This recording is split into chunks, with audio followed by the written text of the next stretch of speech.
ٹھیک ہے ممی، آپ جیسا چاہتی ہیں ویسا ہی ہوگا۔ آپ سے اور پاپا سے بڑھ کر میرے لیے کوئی نہیں ہے۔ اسے یوں راضی دیکھ کر پردا جی کے دل کو تسلی ہوئی۔ پریشان مت ہو بیٹا، تم نے آج ہمارا مان رکھا ہے، ایشور کل تمہارا مان رکھے گا۔ تم دیکھنا کل گوتم تمہارے لیے ایک بہترین ہم سفر ثابت ہوگا۔ آج تمہیں لگ رہا ہوگا کہ ہم تمہارے ساتھ ٹھیک نہیں کر رہے ہیں، پر زندگی میں جو بھی ہوتا ہے نصیب سے ہوتا ہے۔ ہماری زندگی کس سے جڑی ہے یہ پہلے سے طے ہوتا ہے، ورنہ ان سب میں گوتم کہیں نہیں ہوتا۔ گوتم ہی تمہارا نصیب ہے، اور اس بات کو تم جتنی جلدی ایکسپٹ کر لو گی اس کے ساتھ سفر اتنا ہی آسان ہو جائے گا۔ کہتے ہوئے انہوں نے اس کے سر پر ہاتھ رکھا اور تھوڑی دیر میں اسے لے کر منڈپ پر آ گئیں۔ گوتم نے ایک نظر اپنے بغل میں بیٹھی ہوئی غزل پر ڈالی، جس کی آنکھیں آنسوؤں سے بھری ہوئی تھیں اور پھیلا ہوا کاجل صاف بتا رہا تھا کہ پلکیں بھیگی ہوئی ہیں۔ اس نے اپنے ہاتھ پر رکھے ہاتھ پر اپنا کساو بڑھا دیا تو غزل نے کسمسا کر اس کی طرف دیکھا۔ بچا کر رکھو اپنے ان آنسوؤں کو، اب پوری زندگی ان کی ضرورت پڑے گی تمہیں۔ گوتم نے اس کے کان کے پاس اپنا چہرہ لا کر کہا تو غزل کی غصے سے نسیں تن گئیں۔ اس کے ہاتھ کے نیچے رکھا گوتم کا ہاتھ اسے کسی انگارے کی طرح محسوس ہو رہا تھا، لیکن وہ بس گوتم کو اس وقت اپنی بڑی بڑی آنکھوں سے گھور کر رہ گئی۔ اس کا دماغ پوری طرح بلاک ہو چکا تھا۔ ساری ودیاں ہونے کے بعد شادی سمپن ہوئی اور سادھنا جی غزل کو ودا کرا کر اپنے ساتھ لے آئیں۔ جہاں ایک طرف اس کے دل کو سکون تھا، وہیں دوسری طرف گوتم کی وجہ سے وہ پریشان بھی تھی۔ گوتم کے دل کا حال سے وہ اچھی طرح واقف تھیں، اور ابھی تک اس کے اچانک غزل سے شادی پر مان جانے کے فیصلے کو وہ سمجھ نہیں پائی تھیں، جبکہ وہ جانتی تھیں کہ اگر گوتم ایک بار کسی بات کے لیے انکار کر دیتا ہے تو پھر اسے راضی کرنا سمبھو نہیں ہوتا، اور غزل کے لیے تو وہ انکار کر چکا تھا، تو پھر اچانک کیسے مان گیا اور کیوں مان گیا، جبکہ وہ اسے بالکل پسند نہیں کرتا تھا۔ سادھنا جی ابھی اپنے انہی خیالوں میں گم تھی کہ تبھی ان کا گھر آ گیا۔ ممی آپ لوگ جائیے، مجھے کچھ ضروری کام ہے، میں بعد میں آؤں گا، گوتم نے کہا تو سادھنا جی حیران ہو گئیں۔ اب اتنی رات کو تمہیں کون سا ضروری کام یاد آ گیا ہے گوتم؟ تم شادی کر کے آ رہے ہو، بھول گئے ہو کیا؟ ابھی اندر چلو، جو بھی کام ہے کل دیکھنا اسے، سادھنا جی نے سختی سے کہا۔ بھول کیسے سکتا ہوں کہ شادی کر چکا ہوں؟ زخموں سے اٹھتا درد بھولنے کہاں دیتا ہے کہ چوٹ لگی ہے، گوتم نے غزل کے وجود پر ایک تیکھی نظر ڈالتے ہوئے کہا، اور ان تینوں کو وہیں چھوڑ کر تیزی سے گاڑی لے کر آگے بڑھ گیا۔ گوتم کے جاتے جاتے بھی اس وقت غزل کے لیے اپنی نفرت ظاہر کر دی تھی۔ سادھنا جی جانتی تھیں کہ یہ طوفان سے پہلے کی خاموشی ہے، پر پھر بھی انہوں نے غزل اور کرپا کے سامنے اپنے اس ڈر کو ظاہر نہیں ہونے دیا، اور وہ ان دونوں کو لے کر اندر آ گئیں۔ غزل کو جب وہ گوتم کے روم کی طرف جانے لگی تو غزل کے قدم کمرے کے باہر ہی رک گئے۔ کیا ہوا بیٹا، اندر آؤ، آج سے یہ تمہارا بھی کمرہ ہے۔ سادھنا جی نے پیار سے اسے دیکھتے ہوئے کہا، آنٹی کیا میں کسی اور روم میں سو نہیں سکتی؟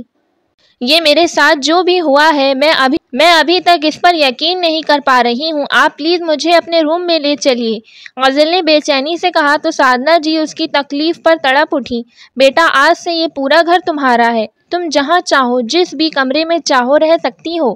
میں سمجھ سکتی ہوں یہ جو کچھ بھی ہوا ہے تم دونوں ہی اس کے لیے تیار نہیں تھے، اور اس رشتے میں آگے بڑھنے کے لیے تمہیں تھوڑا وقت لگے گا، پر میں چاہتی ہوں یہ فیصلہ تم دونوں کا ہونا چاہیے، تمہارا اکیلے کا نہیں۔ اس لیے جب تک گوتم لوٹ کے نہیں آ جاتا تم روم میں جاؤ اور فریش ہو کر آرام کرو، میں کرپا سے تمہارے لیے کپڑے بھجواتی ہوں، تم اپنا بیگ صبح آرام سے ان پیک کر لینا، انہوں نے اس سے کہا تو غزل بس خالی خالی آنکھوں سے انہیں دیکھنے لگی۔ سادھنا جی کے پاس خود ایسے شبد نہیں تھے جو غزل کے سلگتے ہوئے دل کو ٹھنڈک دے سکے، وہ اس کی حالت سمجھ رہی تھیں اور گوتم کے چہرے کو بھی وہ پڑھ چکی تھیں، پر وہ اس وقت بس ان دونوں کے آنے والے بہتر زندگی کی پرارتھنا کر رہی تھیں۔ انہوں نے غزل کو اندر کمرے میں چھوڑ دیا، اس کے سر پر اپنا ہاتھ رکھ کر واپس آ گئیں۔ تھوڑی دیر بعد کرپا نے اسے اپنا نائٹ سوٹ دے دیا۔ ان سب میں ایک وہی تھی جو آج بہت خوش تھی، کیونکہ اس کی فیورٹ غزل تھی اب ہمیشہ کے لیے اس کے پاس آ گئی تھی اور اس کی بھابھی بن کر۔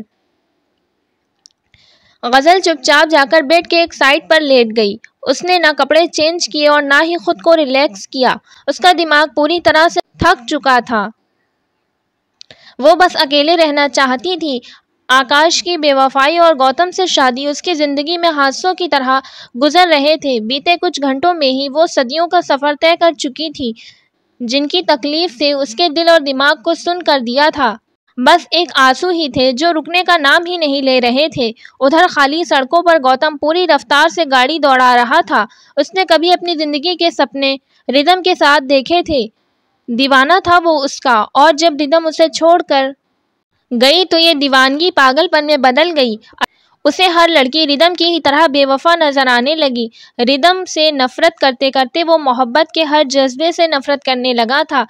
اس نے اپنے دل کے دروازے جو اس قدر جکڑ رکھا تھا کہ کوئی لڑکی تو کیا کسی کی پرچھائی بھی وہاں تک نہیں پہنچ سکتی تھی، پر آج غزل نے اس کے اسی دروازے پر وار کیا تھا، اور اسی وار کو ہینڈل کرنے میں گوتم سے غلطی ہو گئی تھی۔ وہ اپنے دل کے دروازوں کو محسوس کرنے کے چکر میں آج غزل کے لیے اپنی زندگی کے دروازے کھول بیٹھا، جس میں غزل پورے ادھیکار کے ساتھ داخل ہو چکی تھی۔ غزل گوتم تلوار بن کر، اور یہی اس کی بے چینی کی وجہ تھی۔ اسے آج غزل سے زیادہ ردھم پر غصہ آ رہا تھا کہ کیوں وہ اسے چھوڑ کر چلی گئی، کہ آج وہ اس حال میں ہے اور ایک ایسی لڑکی کا ہمسفر بن بیٹھا ہے جس کے ساتھ 2 قدم بھی چلنا اسے گوارا نہیں تھا۔ گوتم سکون کی تلاش میں یوں ہی سڑکوں پر بھٹک رہا تھا۔ تھوڑی دیر بعد جب اس کی ہمت جواب گئی تو اس نے گاڑی گھر کی طرف موڑ لی۔ آدھی رات کو جب گوتم گھر واپس آیا تو ایک عجیب سی خاموشی پورے گھر میں پھیلی ہوئی تھی۔ ایسا لگ رہا تھا جیسا کہ اس کی ہر خواہش نے دم توڑ دیا ہے۔ وہ سیدھا اپنے کمرے میں آ گیا اور اندر آ کر دروازہ بند کر لیا، اس بات سے بے خبر کہ غزل اس کے روم میں ہے۔ اس نے دروازہ بند کرنے کے بعد جیسے ہی گھوم کر اپنے بیڈ کی طرف دیکھا، اس کی نظر دلہن کے جوڑے میں بیڈ کے ایک سائڈ پر سو رہی غزل پر پڑی۔ اسے دیکھتے ہی ایک بار پھر گوتم کو سب کچھ یاد آ گیا۔ غزل کی کئی باتیں اس کے دماغ میں ہتھوڑے کی طرح چوٹ کرنے لگیں۔ اس کی انہی باتوں سے تو آہت ہو کر وہ اتنا بڑا قدم اٹھا چکا تھا اور اب پچھتا رہا تھا۔ گوتم نے نفرت اور غصے سے اپنی مٹھی بھینچ لی اور آنکھوں میں آگ لے کر بیڈ کی طرف بڑھ گیا اور تھوڑی دیر تک غزل کی پیٹھ کو گھورتا رہا۔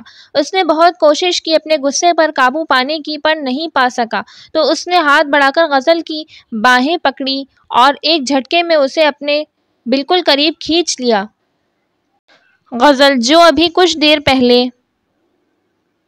غزل اس کے اس انداز پر زور سے چیخ پڑی، یہ کیا کر رہے ہیں آپ؟ خبردار، جو مجھے ہاتھ لگانے یا میرے ساتھ بدتمیزی کرنے کی کوشش کی تو دور رہیے مجھ سے، ورنہ میں آپ کا منہ نوچ لوں گی۔ کہتے ہوئے غزل نے اس کے سینے پر زور لگا کر اسے پش کیا تو گوتم نے اسے اور بے رحمی سے جکڑ لیا۔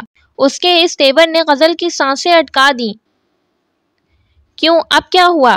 ڈر لگ رہا ہے مجھ سے تمہیں؟ اس وقت تو بہت زبان چل رہی تھی تمہاری، اب ماتھے پر یہ پسینہ کیوں ہے؟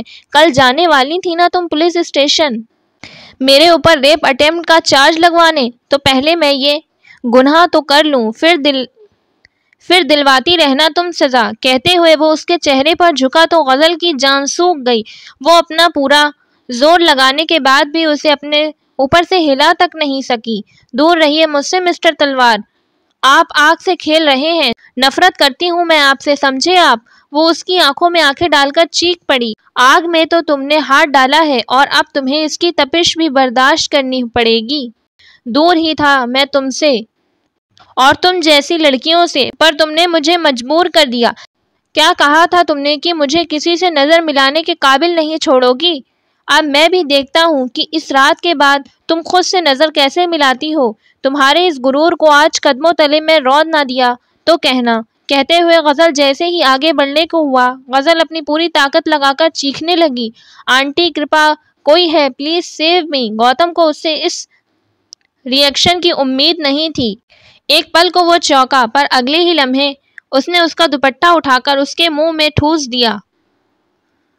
رسی جل گئی لیکن اکڑ نہیں گئی تمہاری، اب چیخو چلاؤ، گوتم نے غصے سے کہتے ہوئے اس کے جبڑوں کو اپنے ہاتھوں میں کسا تو غزل نے بے بسی سے اپنی آنکھیں بند کر لی اور رو پڑی۔ گوتم تھوڑی دیر تک بس اس کا چہرہ دیکھتا رہا۔ اسے ایسا محسوس ہو رہا تھا کہ ردھم اس کے اس حال پر ہنس رہی ہے، جیسے کہہ رہی ہو، دیکھو میں نے تمہیں کیا سے کیا بنا دیا ہے۔ وہ ترنت اس کے اوپر سے اٹھا اور غزل کی باہوں کو پکڑ کر لگ بھگ بھیجتے ہوئے اسے اپنے کمرے کے دروازے پر لا کر کھڑا کر دیا۔ تمہاری اتنی حیثیت نہیں ہے کہ میں تمہیں ہاتھ لگاؤں یا اپنے کمرے میں تمہارے یہ وجود برداشت کروں۔ آئندہ کبھی مجھ سے الجھنے کی کوشش کی تو اس سے بھی برا حال کر دوں گا تمہارا۔ اب جاؤ یہاں سے، کہہ کر گوتم نے اسے کمرے سے باہر دھکیلا اور اس کے منہ پر زور سے دروازہ بند کر دیا۔ ایک ہی دن میں غزل کے سارے خواب، پوری دنیا اجڑ چکی تھی۔ جس کے ساتھ اس نے زندگی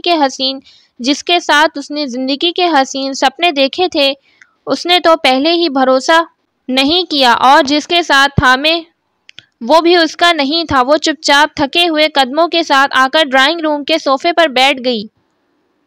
آنکھوں سے نیند تو کب کا اسے الوداع کہہ چکی تھی۔ اگر کچھ تھا اس کے پاس تو صرف ڈھیر سارے سوال کہ اس کے ساتھ ایسا کیوں ہوا، اور ایسا کیا ہوا تھا اس رات جس سے وہ ابھی تک انجان تھی۔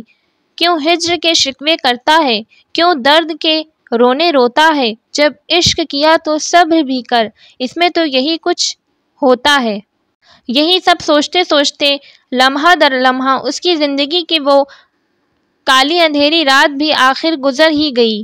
غزل، اٹھو بیٹا، یہاں کیوں سو رہی ہو؟ سادھنا جی نے اسے ہلاتے ہوئے کہا تو غزل نے آنکھیں کھول دیں۔ اس کا اداس چہرہ اور سوجی ہوئی آنکھوں نے سادھنا جی کے دل کو چیر کر رکھ دیا۔